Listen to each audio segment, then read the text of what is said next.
Hello दोस्तों, आज मैं डिस्कस करने वाला हूँ आपसे पावर ग्रिड में जो वैकेंसी आई है उसके सिलेबस के बारे में। तो इसमें बताया गया है कि टोटल में 170 क्वेश्चन होंगे और हर एक क्वेश्चन 1 मार्क्स का होगा एंड नेगेटिव मार्किंग 1/4 होगा। ठीक है, तो एक गलती करने पर आपका 0.25 कटेगा। ठीक है, तो हम लोग दोनों पार्ट के बारे में डिस्कस करेंगे। जो पार्ट 1 और पार्ट 2 है आपका, टेक्निकल और नॉन टेक्निकल, दोनों के बारे में डिटेल में डिस्कस करेंगे। ठीक है, तो पहले हम लोग नॉन टेक्निकल डिस्कस कर लेते हैं, जो छोटा सा पार्ट है। उसके बाद हम लोग जो टेक्निकल पार्ट है उसको डिटेल में डिस्कस करेंगे। आइए देखते हैं। तो बेसिकली जो 50 क्वेश्चन आएगा 50 मार्क्स का of the non technical part, उसमें क्या क्या होगा?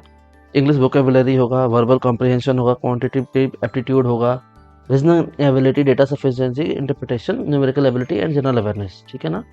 तो अब ये जो लिखा हुआ है ना, English vocabulary and verbal comprehension जो लिखा हुआ है बेसिकली, तो इंग्लिश वोकेबुलरी में और वर्बल कॉम्प्रिहेंशन में, क्वांटिटेटिव एप्टीट्यूड में, तो ये एक मेजर टॉपिक का मतलब ये टॉपिक नहीं है, ये सेगमेंट है। ठीक है ना? इसके अंदर बहुत सारे चैप्टर्स होते हैं। ओके, तो वो डिपेंड करता है उसमें क्या पूछा जाएगा क्या नहीं पूछा जाएगा। ठीक है ना? तो ऐसा नहीं है कि क्वांटिटेटिव एप्टीट्यूड कोई चैप्टर का नाम है, ये सेगमेंट है पूरा ये। ओके, बेसिकली हम लोग क्वांट्स बोलते हैं, कोई मैथ्स बोलते हैं इसको। ठीक है ना? तो ये वो वाला पार्ट है। ओके, तो क्या पूछा जाएगा वो भी हम लोग डिस्कस करेंगे। ठीक है, एंड उसको रीजनिंग एबिलिटी, तो रीजनिंग में बहुत तरह का रीजनिंग होता है। ठीक है, तो हम लोग दूसरे पीएसयू के एग्जाम्स को देखते हुए इसको सॉल्व कर सकते हैं, सिमिलर क्वेश्चन ही आता है। एंड मैं आपको बताऊं, ये ज़्यादा डिफिकल्ट नहीं होता हमारे लिए। ठीक है ना? जो लोग एसएससी देते हैं, जो बैंकिंग के एग्जाम देते हैं, उसमें बहुत डिफिकल्ट होता है, बट ये यहाँ उतना डिफिकल्ट नहीं होता। बिकॉज वहाँ पे क्या होता है, जनरली ग्रेजुएट लेवल पे, ग्रेजुएट इन एनी डिसिप्लिन कोई अगर होते हैं, वो फॉर्म भर सकते हैं। वेदर बीएससी करके आए या बीकॉम करके आए या बीए करके आए, वो कोई भी भर सकते हैं फॉर्म। बट यहाँ पे ऐसा नहीं है, ये क्वालिफिकेशन बेस्ड एग्जाम है। ठीक है ना? तो यहाँ पे टेक्निकल पे ज़्यादा ये लोग जोर देते हैं। ओके, कि आपका टेक्निकल नॉलेज ज़्यादा अच्छा होना चाहिए rather than non technical. Okay, तो ये वाला पार्ट आपका थोड़ा ईजी होता है, थोड़ा सीखना पड़ेगा नो डाउट आपको, बट कर लेंगे आप, ऐसा है। ठीक है, फिर नेक्स्ट आते हैं ऐसे। तो बेसिकली ज़्यादा टफ नहीं होता, ये ध्यान रखिएगा। इसमें आपको जनरल अवेयरनेस वगैरह जो होता है, वो जो करंट चेंजिंग हो, जो सिनेरियो है, मतलब इन्वायरमेंट का, वर्ल्ड का, ये जब से जनरली पूछता है। मान लो G7 कंट्रीज क्या हो गया, ठीक है ना, कहाँ कौन सा मीटिंग हुआ, अभी यूक्रेन का जो लड़ाई चल रहा है उसके बारे में पूछ सकता है। कोई इंडिया ने कोई नया मेडल जीता है या किसने मेडल जीता है। ठीक है ना? तो बहुत ही सिंपल क्वेश्चन होता है। तो ये सारा डिटेल्स आपको जो है ना, नोट्स आपको मिल जाएगा। मतलब मैं कोशिश करूंगा, तो कोई एग्जॉस्टिव तो होता नहीं कि इसी के अंदर से क्वेश्चन आएगा, नो, ऐसा नहीं होता। इसमें जनरल अवेयरनेस है, जनरल अवेयरनेस बहुत बड़ा फील्ड है। ठीक है ना? तो क्वेश्चन कहीं से भी आ सकता है, बट वी विल ट्राई कि आपको जितना दे सकें। ठीक है, तो कॉमर्स जॉब एकेडमी में इसके बारे में आपको नोट्स मिल जाएगा, सब कुछ तरीके से वेल ऑर्गेनाइज नोट्स मिल जाएगा। जो एंड वो जो नोट्स बेसिकली बनाया हुआ है, वो एक्सपीरियंस प्रोफेशनल्स के थ्रू बनाया हुआ है, जो ऑलरेडी कई सारे गवर्नमेंट एग्जाम्स को निकाले हुए हैं, उनके थ्रू ही बनाया गया है, मतलब वो लोग ही बनाए हैं।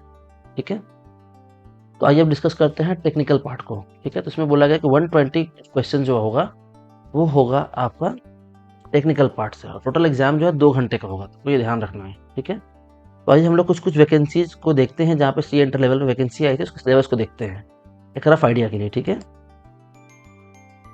जैसे ये वैकेंसी आई थी गेल में। ठीक है ना? तो गेल में जो वैकेंसी आई थी जूनियर अकाउंटेंट की, जहाँ 29 का पे स्केल पे आया था, आपका पावर ग्रिड में भी 24 का पे स्केल है। ठीक है, तो यहाँ पे 29,000 का पे स्केल पे आया था S5 लेवल पे। ठीक है ना? तो हम लोग इसके सिलेबस को देखते हैं। आइए, तो उसमें सिलेबस था बेसिकली, देखिए इसमें क्या था, accounting concepts and convention, property plant and equipment. मतलब मैं ये कहना चाह रहा हूँ कि जो सिलेबस होगा इसमें, वो आपका सीए फाउंडेशन लेवल से लेकर के इंटर लेवल तक होगा, एंड सीए फाइनल का थोड़ा सा हाईलाइट होगा, ज़्यादा नहीं होगा, थोड़ा सा हाईलाइट होगा। काफ़ी ईजी क्वेश्चन होगा सी फाइनल लेवल का, बट वो बहुत ही ईजी क्वेश्चन होगा। जस्ट आप अगर बेसिक गो थ्रू करोगे एक बार नोट्स को, तो आप कर लोगे इसको, ऐसा कुछ नहीं है कि नहीं कर सकते। ठीक है ना? ओके, तो अब देखो, बिकॉज पहले यहाँ एएस चलता था, बट गेन वगैरह तो बहुत बड़ी कंपनी है, तो यहाँ पे इंड एस लगता था। आपसे तो वो एएस का क्वेश्चन नहीं पूछेंगे, वो आपसे इंड एस का क्वेश्चन पूछते हैं। ठीक है ना? Same goes for the power grid also, कि पावर ग्रिड में भी क्या है कि वो भाई छोटी कंपनी नहीं है, महारत्न कंपनी है, 1000 करोड़ का टर्नओवर है, 40,000 करोड़ का टर्नओवर है उसका। ठीक है ना? तो आपको वो एएस का तो क्वेश्चन नहीं पूछेंगे, पूछेंगे अगर तो वो इंड एस का पूछेंगे, बट वो काफ़ी ईजी क्वेश्चन पूछेंगे, इतना ही पूछेंगे ईजी कि बिकॉज आप उसको 30-40 सेकंड्स में पढ़ के सोल्व कर सको। कोई वैसा डिफिकल्ट क्वेश्चन नहीं पूछेंगे। तो यहाँ सीए का लेवल नहीं होता है यहाँ पे। ठीक है ना? सीए क्वालिफाइड या सीए जो एग्जाम होता है, वो डिस्क्रिप्टिव टाइप होता है। आपको सबसे पहले बात है ना, कोई भी एग्जाम निकालने से पहले आपको उसका समझना पड़ेगा कि क्या चाहता कैसा है, मतलब वहाँ पे ना क्वेश्चन। ठीक है ना? क्वेश्चन कैसा आ सकता है, कैसा बना सकते हो। ठीक है, तो आपको ये ध्यान रखना है। यहाँ पे बेसिकली क्या है कि आपको यहाँ सीए लेवल का क्वेश्चन नहीं देगा, वैसा कि आप बहुत टाइम लगाओ पढ़ने में, उसको करो, वैसा कुछ नहीं होता यहाँ पे। ठीक है ना? यहाँ उनको भी पता टाइम बहुत शॉर्टेज है, ओके, एंड ऐसा ही क्वेश्चन देगा जो 35 to 40 सेकंड में पढ़ करके उसका आंसर डाल पाओ आप। तो बेसिकली क्वेश्चन का जो रेंज होगा वो जो इजी को लेकर के मीडियम लेवल तक ही होता है, ठीक है। और जहाँ सीए फाइनल का हाईलाइट होगा वहाँ पे इजी क्वेश्चन ही होगा, वहाँ टफ क्वेश्चन नहीं होगा आपका, ठीक है। तो आप देखो जैसे अकाउंटिंग कॉन्सेप्ट एंड कन्वेंशन, ये आप सीए फाउंडेशन लेवल में पढ़ते हो, 11-12 में पढ़ते हो, वो है ये, ठीक है ना। पीपीई के बारे में पढ़ते हो सीए फाइनल लेवल पे, ठीक है। इन्वेंटरी वैल्यूएशन काफी इजी है यार, cost of energy which is lower, ठीक है ना। कैपिटल एंड रेवेन्यू एक्सपेंडिचर आप पढ़ते हो, क्लासिफिकेशन इसके बारे में, तो इसमें तो क्वेश्चन हमेशा ही आता है, ठीक है ना। ये इन्वेंटरी वैल्यूएशन इसमें तो मतलब क्वेश्चन हमेशा ही आता है इसमें से, ठीक है ना। फिर डेप्रिसिएशन देखो, डेप्रिसिएशन अमोर्टाइजेशन देखो आप, ठीक है। बीआरएस देखो, रेक्टिफिकेशन देखो, बहुत सिंपल क्वेश्चन आता है ये सबसे, ठीक है ना, आप कर सकते हो इसको, ठीक है। बट हाँ, हमेशा ध्यान रखना है आपको कि आपको क्वेश्चन मतलब पढ़ाई करने का आपका तरीका ऐसा होना चाहिए कि आप इसको कम समय में रिवाइज कर सको एंड एमसीक्यू सॉल्व कर सको, बिकॉज सीए का क्वेश्चन बनाना अलग होता है, बार बार मैं समझा रहा हूँ। डिस्क्रिप्टिव टाइप से अगर आप यहाँ पढ़ोगे तो नहीं चलेगा इसमें, ठीक है। तो आप पढ़ते ही रह जाओगे, आपका सिलेबस कभी खत्म नहीं होगा, ठीक है ना। तो यहाँ पर टू द पॉइंट पढ़ना है, ठीक है, टू द पॉइंट पढ़ना है, और आपको ताकि और सॉल्व एमसीक्यूज आपको उस टाइप से ही करना है, और मॉक टेस्ट आपको उस टाइप से देना है ताकि आप इसको कर पाओ with in time, okay. Because आपका नॉलेज बहुत हो सकता है, बट आपका स्ट्रैटेजी सही अगर नहीं हुआ ना तो आप परफॉर्म नहीं कर सकते हो, ठीक है। आइए देखते हैं। तो लीज है, हायर परचेज अकाउंटिंग है, revenue recognition, impairment of asset, cash flow statement, ठीक है ना। Events after the reporting period, India's basic हो गया, ठीक है। मर्केंटाइल लॉ आप ये पढ़ते हैं, आप सीए फाइन आप सीए फाउंडेशन में पढ़ते हैं आप, ये आपको पता याद होगा शायद। कॉन्ट्रैक्ट एक्ट पढ़ते, sale of good act, negotiable instrument act, payment of gratuity act, ठीक है ना। तो अब देखो कंपनीज एक्ट का सिलेबस है इसमें, ठीक है, छोटा सा सिलेबस है इसमें, ठीक है। इनकम टैक्स के बारे में देखो आप, रेजिडेंशियल स्टेटस वगैरह ये क्वेश्चन पूछते हैं इससे भी हमेशा ही, ठीक है ना। एग्जेम्प्टेड इनकम है, इनकम टैक्स रिडक्शंस है, हेड ऑफ इनकम है, तो भी देखो हेड ऑफ इनकम लिख दिया आपको, मतलब बेसिकली पांचों हेड हो गए, ठीक है। तो वैसा कवर किया इन्होंने। टीडीएस के बारे में, टीडीएस का भी क्वेश्चन हमेशा ही आता है, ठीक है। तो आप देखो जीएसटी के बारे में है, तो ऐसा है बेसिकली, बहुत सिंपल सा है, and fundamental concept of GST है, ठीक है ना। तो आप ये देखो कॉस्ट अकाउंटिंग एंड मैनेजमेंट और जीएसटी के, मैं अगर आपको बताऊँ तो कॉमर्स जॉब अकेडमी में जो क्लासेस अपलोड है जीएसटी के और कस्टम्स के, तो वो बेसिकली एक सीनियर कंसल्टेंट है ईवाई में, और ऑल इंडिया रैंक 50 भी लाए थे वो उन्होंने सीए फाइनल में। तो उन्होंने क्लास लिया है उसमें जीएसटी का, 5 दिन में उन्होंने टू द पॉइंट कवर किया बेयर एक्ट से पूरा, ठीक है। 5 दिन में जीएसटी एंड कस्टम दोनों कवर कर दिया उन्होंने टू द पॉइंट, ठीक है। तो आप चाहे तो वो भी देख सकते हो आप, ठीक है। अभी कॉस्ट अकाउंटिंग का देखो आप, ठीक है ना। तो cost accounting basic material labour overhead, ठीक है ना, फिक्स चीज़ पूछता है इसमें, ठीक है। आप ये देखो सिलेबस, फाइनेंशियल मैनेजमेंट का सिलेबस है, basic concept, financial ratios, capital budgeting, ठीक है। इसमें जैसे इन्होंने लिवरेज नहीं लिखा है, लेकिन कहीं कहीं लिवरेज भी आता है, लिवरेज से भी क्वेश्चन पूछते हैं वो लोग, ठीक है ना। ऑपरेटिंग लिवरेज का माइंड लिवरेज निकालते हैं। तो वही मैं कह रहा हूँ कि ये एग्जॉस्टिव सिलेबस नहीं है, ये जो यहाँ दिया है ऐसा है यही आएगा, ऐसा कुछ नहीं है, ठीक है ना। ये आपको दिया हुआ है कि हाँ ये मेजर पार्ट्स है, आप ये से पढ़ो, इसमें से क्वेश्चन आपका आ सकता है, ठीक है। आप अगर दूसरे एग्जाम के पास जाओ, देखो एनएचपीसी का जो एग्जाम आया था, सीनियर अकाउंटेंट का आया था एग्जाम, एनएचपीसी में आया था, यहाँ पे 29,600 का बेसिक था, ठीक है। तो इसमें जो सिलेबस था बेसिकली, आप इसमें अगर देखो थोड़ा सा, इसमें आपको डिफरेंट टाइप से सिलेबस दिखेगा, देखो इसमें India's and preparation of financial statement देखो, शेड्यूल 3 है, रेशियो एनालिसिस है, cash flow, fund flow, preparation of bank reconciliation statement, costing concept, material labour cost है, फिक्स्ड कॉस्ट है, वेरिएबल है, स्टैंडर्ड कॉस्टिंग है, ठीक है ना। ब्रेक इवन एनालिसिस है, प्राइस वॉल्यूम है, पीवी रेशियो वगैरह जो होता है, कंट्रीब्यूशन मार्जिन देखो, budget and budget control, type of budget, पे बैक पीरियड, ठीक है ना। ये सब आपको कवर इसमें देखो। अगर आप अभी भी नोट्स जो अपलोडेड है आपका कॉमर्स जॉब अकेडमी में, उसमें तो आप ये सब देखो कवर किया हुआ उसमें ऑलरेडी, ठीक है। तो income from salary, income from business, ठीक है ना। तो बेसिकली आप देखो इसको, मैट के बारे में है, टीडीएस के बारे में, इनकम टैक्स के बारे में, टर्न के बारे में है, ठीक है। सेंट्रल एक्साइज लिखा हुआ है इसमें हालांकि, बट नहीं पूछते हैं उतना, ठीक है ना, ये सब नहीं पूछते हैं। कस्टम तो पूछते हैं ऑब्वियसली, कस्टम से कुछ एक ही दो क्वेश्चन आते हैं, उससे अधिक नहीं आता है, ठीक है। अब ये देखो, तो बेसिकली समझ रहे हो आप, जो financial model of infrastructure project, ये बेसिकली एनएचपीसी क्या है, वो पावर का प्रोजेक्ट बनाता था वो, ठीक है ना, उसका हाइड्रो पावर का ज़्यादा काम होता, तो वो बेसिकली अपने हिसाब से थोड़ा सा पूछता है, तो वही 1-2 क्वेश्चन, ठीक है, ज़्यादा क्वेश्चन नहीं आता ये सबसे, ठीक है। फिर आप ये देखो, ये सबसे क्वेश्चन पूछते हैं, ठीक है ना।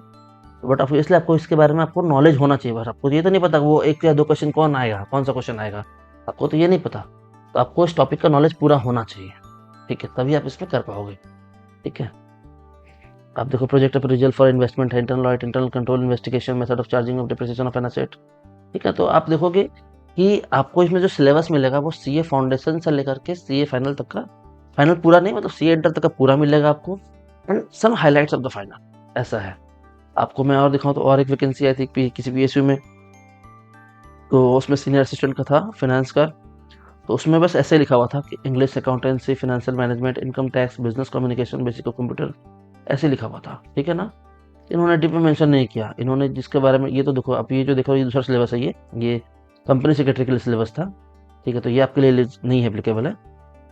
तो बस इन्होंने सी इंटर लेवल पे बस इतना ही लिखा था कि यही पूछेंगे वो लोग, and question were very decent, ठीक है ना।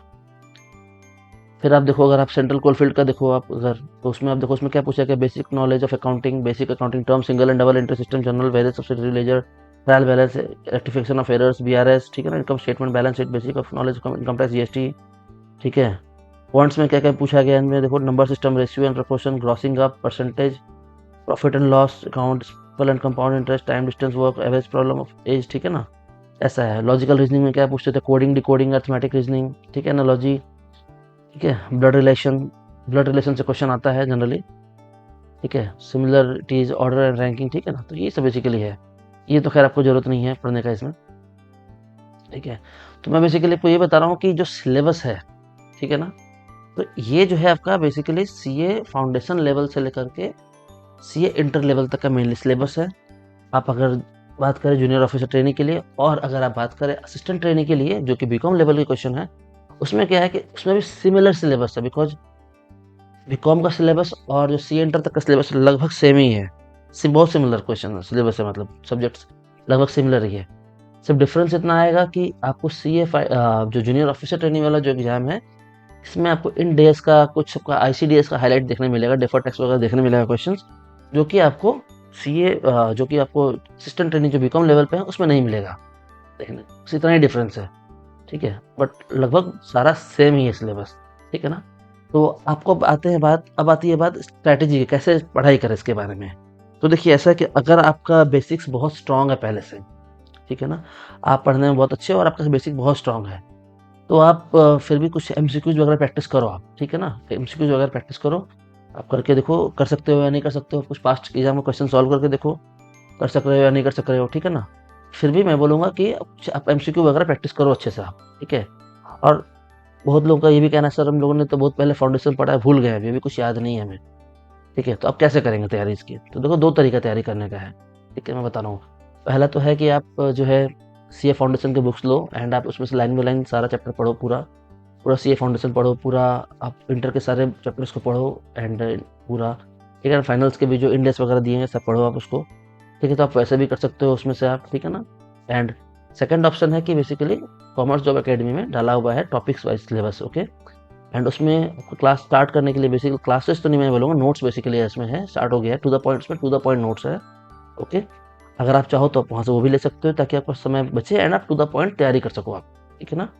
उसमें टू द पॉइंट्स जो है टॉपिक वाइज डाला हुआ है, सबका सिलेबस डाला हुआ, मतलब जो है कंटेंट डाला हुआ है, एंड धीरे धीरे आपका वो भी और डाला जाएगा, and most probably December 1st-2nd week तक आपका उसमें सिलेबस पूरा खत्म हो जाएगा कॉमर्स जॉब एकेडमी में जो है, ठीक है ना।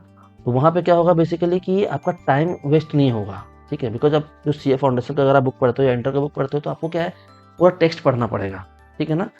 तो जो कि यहाँ उतना ज़रूरत नहीं है, क्योंकि इसलिए ज़रूरत नहीं है क्योंकि वो CA का कोर्स के लिए बनाया गया है उस बुक को, ठीक है ना। तो उसका क्वेश्चन पूछा जाता है अब अलग टाइप का होता है, बट यहाँ पे तो टाइप अलग है, यहाँ पे आपको टू द पॉइंट पढ़ना, टू द पॉइंट आंसर देना है, ठीक है ना। तो आपको ऐसा नोट्स चाहिए जो MCQ रिलेटेड टाइप से हो, या MCQ टाइप से क्वेश्चन हो, या वैसा सिंपल हो, टू द पॉइंट हो, मतलब आपको चीज़ों को कॉन्सेप्ट तुरंत पकड़ में आ जाए, बिकॉज आप लोगों ने ऑलरेडी सब पढ़ा हुआ है, आपको सिर्फ रिवाइज करना है, ठीक है ना। तो अगर आप चाहो तो आप कॉमर्स जॉब एकेडमी से भी ले सकते हो, बिकॉज वहाँ पे जो बनाया गया क्वेश्चन, जो उसमें डाला गया नोट्स, वो सारे जो एक्सपीरियंस प्रोफेशनल्स हैं, जो लोगों ने खुद एग्जाम निकाला है कई सारा गवर्नमेंट का, ठीक है। इवन मैंने भी एग्जाम निकाला है 2-2 बार गवर्नमेंट का, एंड मेरा ऑल इंडिया रैंक 1 आया था 2-2 बार, ठीक है। तो सब लोगों ने मिलकर उसमें क्वेश्चन बनाया है और नोट्स बनाया है, तो आप अगर चाहो तो आप वो भी देख सकते हो, और चाहो तो खुद भी तैयारी कर सकते हो। तो वैसा कुछ नहीं है कि आपको नोट्स लेना है या ऐसा कुछ करना है, आपके ऊपर डिपेंड करता है कम्प्लीटली कि आपको कैसा सही लगता है।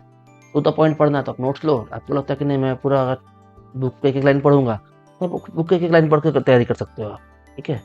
तो वो है, और इसके अलावा अगर आपको कोई क्वेरी हो तो आप मेरे से पूछ सकते हैं, कमेंट कीजिएगा अपने क्वेरी को, and I will try to answer each and every question of yours, ठीक है।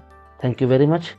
सब्सक्राइब कर लीजिएगा चैनल को मेरे, ताकि आपको फ्यूचर में भी नोटिफिकेशन मिलता रहे, ठीक है। और इसके लिए हम लोगों ने इस वैकेंसी के लिए हम लोगों ने डेडिकेटेड चैनल भी बनाया है व्हाट्सएप पे। आप चाहे तो उसमें भी जुड़ सकते हैं। आपको जो व्हाट्सएप चैनल है उसका लिंक आपको मिल जाएगा डिस्क्रिप्शन बॉक्स में, ठीक है। आप वहाँ से भी जुड़ सकते हैं। Thank you very much.